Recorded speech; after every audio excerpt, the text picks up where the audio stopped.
Central Florida is the ideal hub for Caribbean connections.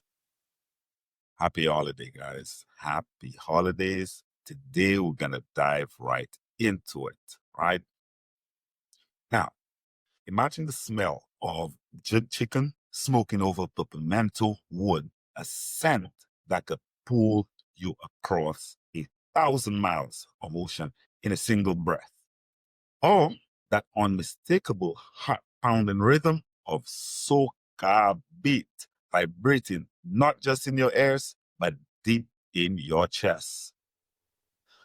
For decades, if you wanted to find the epicenter of the Caribbean, life in the Caribbean, in America, sorry about that, or compass pointed south to Miami's bustling streets, or New York City's dense bar.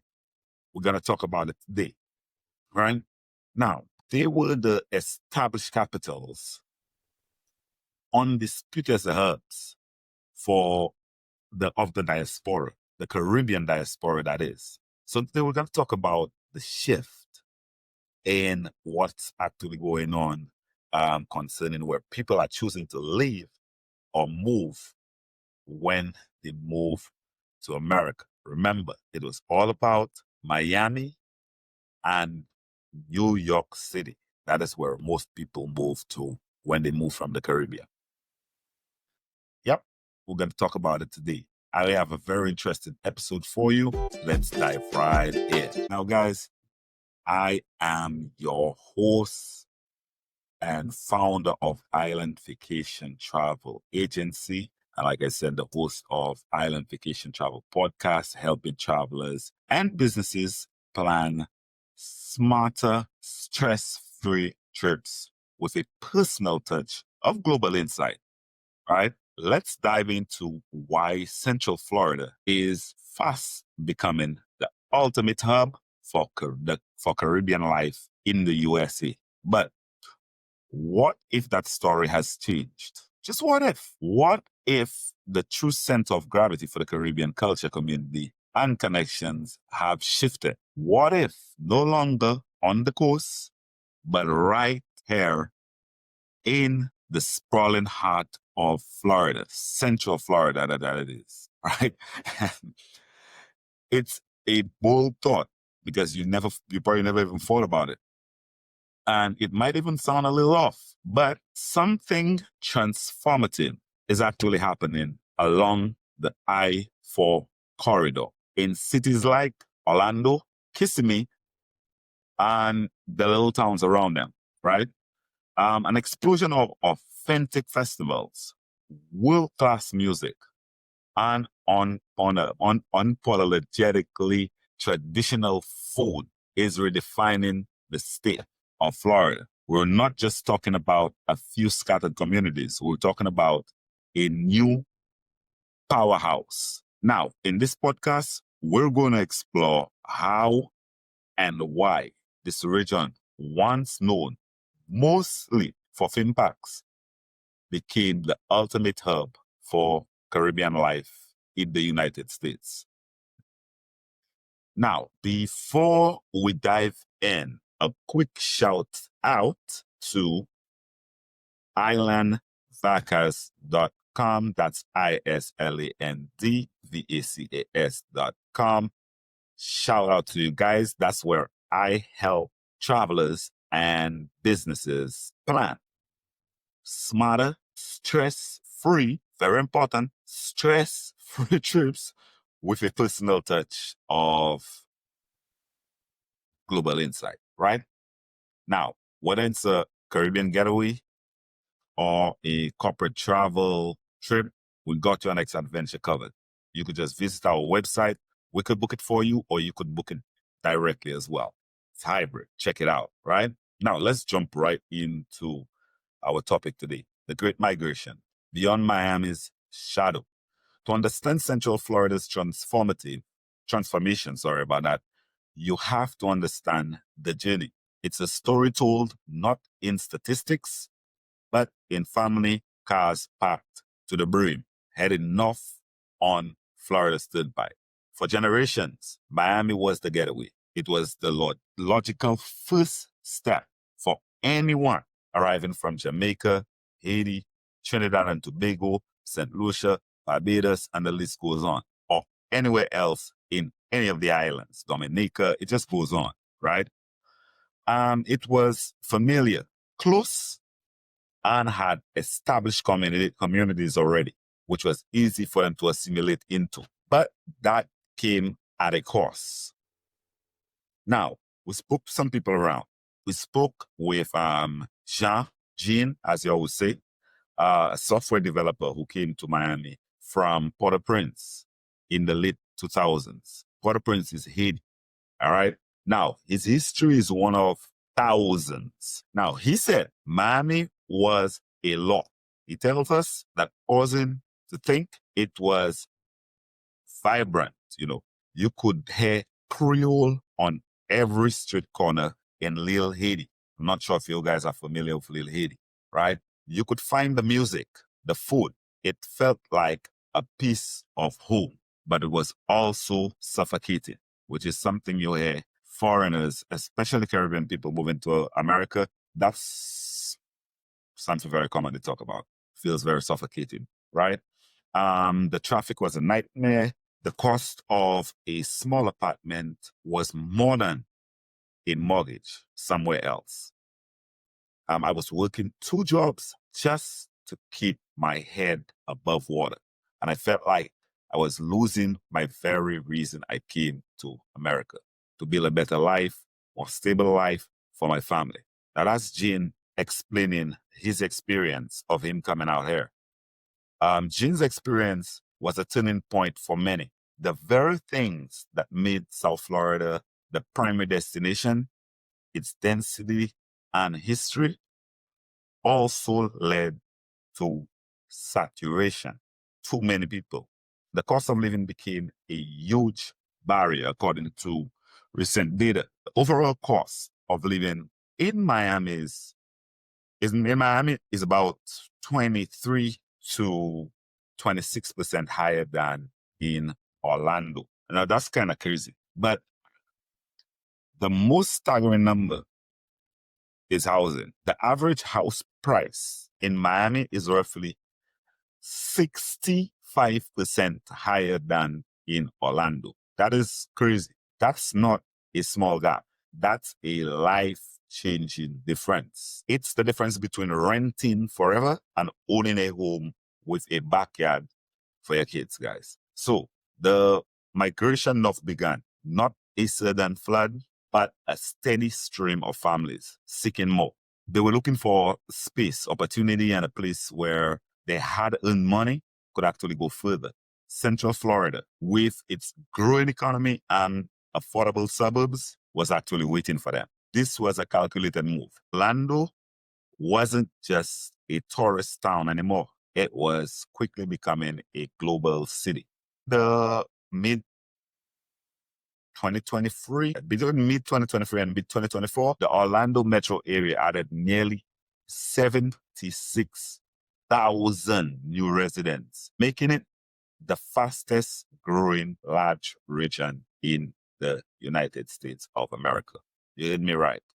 And here's the key detail. A huge driver of that growth was international migration. The region wasn't just growing, it was becoming a magnet for the world at large, with the Caribbean leading the charge. A lot of people moved from the Caribbean to Central Florida. And yeah, as you heard, 36,000 people just in Orlando, right? Now, let's take a quick pause for our friends at Coney.com. They have functional spikeless golf shoes. Yeah. And we also want to shout out EricJavits.com. That's our other set of friends. Eric Javits actually makes chic travel ready hats that make every adventure look effortless. You could actually pack their hats and travel with it. That's for the ladies. So shout outs to them. We appreciate you guys. Now, you could also visit their websites and use our code island vacation. That's one word. And get big discounts on there. Let them know we sent you, right? Now, because your journey deserves the best care, you need to go and check out their websites, especially the glove shoes. Yeah. All right, guys. Now let's get back to the show. The culinary renaissance, a taste of home in every corner. Now, you can't talk about Caribbean culture without talking about Caribbean food. Food is memory. That's what we taught. It's a celebration. It's the most powerful connection to the land and the family you left behind. For years, a common pain for Caribbean people living outside the major hubs was the struggle for authentic food, because that's the first thing you're always going to look for. You need to eat every day, and you'll always go to what's familiar. That deep craving for a proper plate of oxtail, a perfect flanky Trinidad roti. I love rotis. Or a warm bowl of sancocho just couldn't be satisfied. Central Florida has solved that problem with spectacular abundance, guys. We have options for food now. Yes. The transformation is breathtaking. It's not just one or two token restaurants anymore. Take a drive down US 192, Kissimmee, or Colonial Drive in Orlando. You'll be greeted by a vibrant tapestry of signs, flavors of Jamaica's Jones Island Twist, and Cater Tropical Miss. That's just two to name. Shouts out to them. Now, these aren't just names. They are declarations of authenticity. There's also Jerk Hut, but that's in Tampa. We actually visited Flavors of Jamaica, a family-owned chain that started in Kissimmee. They didn't know.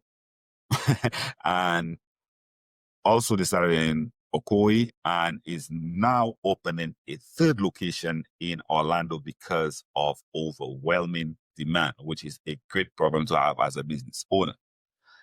We spoke with the owner, Michael, while the air in his restaurant hammered with reggae, some good old reggae, and the rich smell of some nice Bronx stew. Right? When we first opened, Michael explained people would drive an hour and a half just to get a plate. And I believe him because we do as well. They were starving for it, not just for the food, but for the feeling to come in and see other Jamaicans, to hear the patois, to feel like you're not so far away from home. He gestures to his bustling kitchen. We don't cut corners. The oxtail is slow cooked for hours until it falls off the bone. The chicken is marinated for 24 hours. People know the difference. They can taste the love. We're not just serving food, we're serving nostalgia. Jamaican nostalgia, that is. Shout outs to Jamaica, always, right?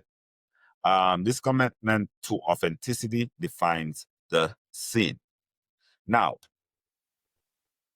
Jones Island Twist is in Kissimmee's focus on all natural herbs and spices, catering to health-conscious generations that still demands traditional flavor. You could check them out. At a place like Japan Caribbean cuisine, you could find a unique fusion of Trinidadian flavors with Cajun twists, showing how Caribbean cooking evolves in a new environment. But the culinary renaissance goes beyond just restaurants. It's about access at every level. Supermarkets are in areas like Kissimmee and Pine Hills, have entire sections dedicated for Caribbean products. There are also stores that are solely Caribbean products as well. There are a few of them. You could find Blue Mountain coffee, Grace hot pepper sauce, a dozen varieties of hard dough bread, and the specific brand of coconut milk your grandmother swore by. Whichever one, they got it. They also got farmers markets and specialty grocers sells fresh callaloo. Everybody looking for callaloo. I got some growing in the backyard too. You could also get breadfruit and also Scotch bonnet peppers, all in the Caribbean stores. Now, this is a game changer. It means culture isn't just something you experience when you go out. It's something you can bring into your own home, cook in your own pot, and pass down to the children, the kids. That's important. They need to know how to cook the food too, because they like it too. Now, again, quick intermission for our partners at oldglory.com. Shouts out to them for premier travel flag gear and lifestyle gear that keeps pride visible wherever you go. They got some great merch as well. Lovely stuff. Yeah, I'll have to put some on one of them these. All right, so let's get back to the show. The rhythm of the islands, music, festivals, and nightlife. If food is the heart of the Caribbean culture, the music is the soul. Remember that. It's the rhythm of daily life and the soundtrack to every celebration and everything that's going on in the Caribbean. In Central Florida, the sound is a joyous thundery roar that echoes for stadiums, parks, and also nightclubs. The area has become a premier destination for Caribbean music and festivals, drawing international artists and massive crowds that rival and sometimes surpass events in the other cities. You better believe that, right? The crown jewel is the Orlando Carnival. Now that's actually annual. It's an annual Orlando Carnival. It's not just a parade. It's a multi-day cultural immersion. Imagine Tinkerfield and the area around Camping World Stadiums transforming into a kaleidoscope of colors and sounds and also feathers and, beautiful attires. Let's say that. Now, Saturday morning brings Juve, the pre-dawn celebration where revelers cover in paint powder, whichever one, or oil. I don't know how many of them do it. Big up to the jab people. Dancing through the streets to the driving beats of steel pan and loud soca music on big trucks. This is what we do as Caribbean people, right? It's a celebration. One of those days I'll go into the whole conversation of what Carnival is all about. Then comes the massive parade, a spectacular procession of dazzling, elaborated costumes, some towering stories high, huge ones, covered in feathers and also jewels, crystals and all kind of different things, rhinestones and all that kind of stuff, sequins and everything. Each band represents a different theme, bringing the spirit of Trinidad, Barbados, St. Lucia, Grenada, Antigua, Dominica, Bahamas, USVI, Jamaica now, Cayman Islands, Bermuda, St. Vincent and the Grenadines, to say the least, Trinidad and Tobago. All right, and the list goes on, guys. To the streets of Orlando. Big up to all our friends out there that indulge in Carnival, right? The air is thick with pulsating energy of soca, calypso, and reggae for massive speaker trucks. The energy is absolutely contagious. Yeah, if you come around, you're going to enjoy it. It's amazing. We spoke to a festival organizer who watched the event actually grow. He actually said that it started much smaller, more of a community, like picnic kind of feel. She's called. Now it's a major production. We have people flying in from all over the world and all different type of countries, from Canada, even the UK. Lots of people fly from the UK. My cousins, my friends fly from the UK. The Caribbean as well, right? They come also Central America. Let's not forget Belize and Guyana, right? Suriname. They come because they know Orlando's Carnival is a real deal, right? It's authentic and it's fun, right? Simple. Now, a quick pause for our friends at Cozy Earth, keeping you cozy on every trip with sustainable ultra bedding and travel essentials. Comfort is key when exploring the world, man. Because Cozy has some bamboo shades, which, oh, they enhance your sleep, you best believe. Very amazing. So visit Cozy and use our code Island Vacation. That's one word, right? And let them know we sent you. We sent you. Get that discount, right? Major discount over there at Cozy. All right, now the next generation. So, like I was saying, let's get back to the show. The next generation preserving heritage, forging new identity. The test of the diaspora's strength is passing the culture to the next generation, right? It's actually a task, right? Now, for the kids born and raised actually in the United States, heritage can actually feel distance. The challenge is making it immediate, relevant, and most importantly, theirs. Now, in Central Florida, the community is actually successfully bridging the gap, creating a unique identity where young people are proud both of the heritage of the Caribbean and also the United States. And this is happening in dynamic ways. It's not just parents telling their kids to remember where you come from. It's about hands-on experiences. At events like Caribbean American Heritage Festival, young people can join workshops to learn traditional crafts like straw making, pottery, painting, and also like crocheting too.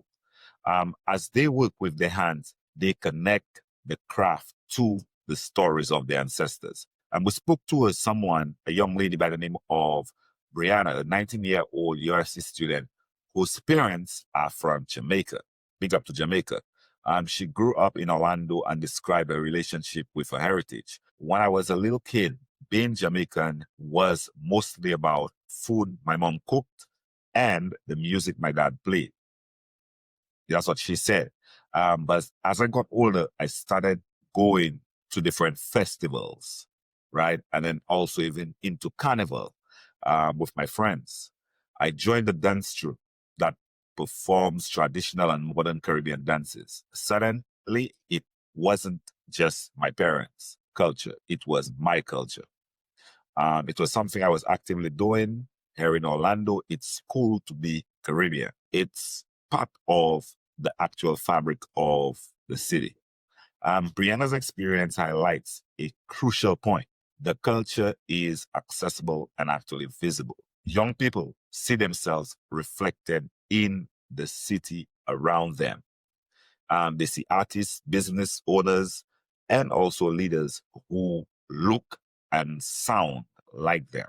This tells them they don't have to choose between America and being Caribbean. They can be both, right? Options in this life, the spice of life.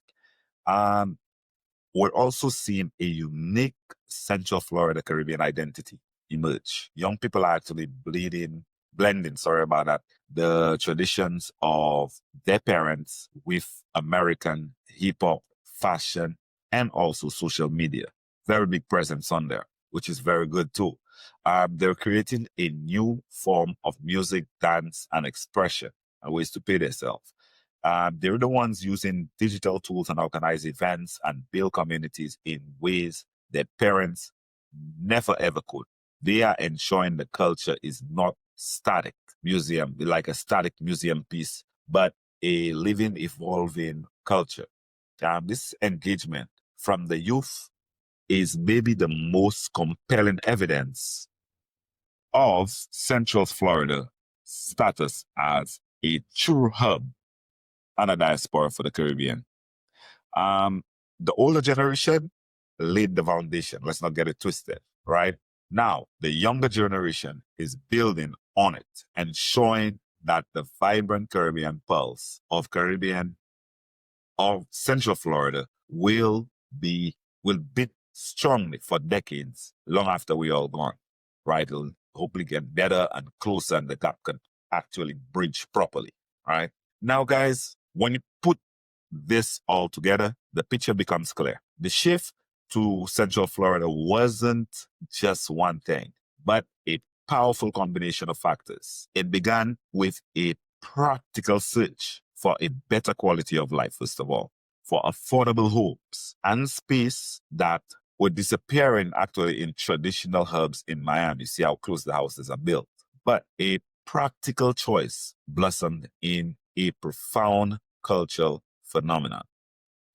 That migration reached a critical mass, creating a demand that sparked an incredible culinary scene and also a vibrant year-round calendar of music events, festivals, food festivals, music festivals, etc. Beneath it all, a resilient community network was built for social groups, faith, and a thriving entrepreneurial spirit that builds wealth from within. Most importantly, this entire ecosystem has successfully engaged the new generation. They are not just preserving the heritage, but actively reshaping it, ensuring its future. Central Florida has become more than just a place where Caribbean people live. It has become a place where Caribbean culture thrives, evolves, and defines the region's identity. It's a testament to the spirit of the diaspora, proving you can build a new life in a new land without losing vital connection to who you are, right? You don't have to lose your identity. The center of gravity has shifted and its new home is right here, beating strong in the heart of Florida. We've shared our investigations, but the story of Central Florida's Caribbean community is told through thousands of individual voices. We want to hear from you. If you're part of this vibrant community and you're around here, or if your experience is culture firsthand, Caribbean food, Caribbean culture, music, concerts, that kind of stuff, let us know below. Comment below. What restaurant is a must try? What festival movement stays with you? Was it the Vibes Cartel concert? What was it? What to you makes this place so special for you as a Caribbean person? That wraps up our dive into why Central Florida is the heart of Caribbean culture in the US. Remember, I'm Al Philosian, founder of Island Vacation Travel Agency and the host of Island Vacation Travel Podcast. Whether you're planning a personal getaway or corporate travel, explore smarter and stress-free at www.islandvacas.com. And if you enjoyed this episode, give us a like, subscribe, and share your favorite Caribbean movements in the Caribbean community. Let us know your story. Your story is part of this incredible journey. So let us know what your experience has been with us in Central Florida and in Caribbean, from the Caribbean, and also going to the different restaurants. Once again, guys, it's how we have fun in the sun. You guys have a good one.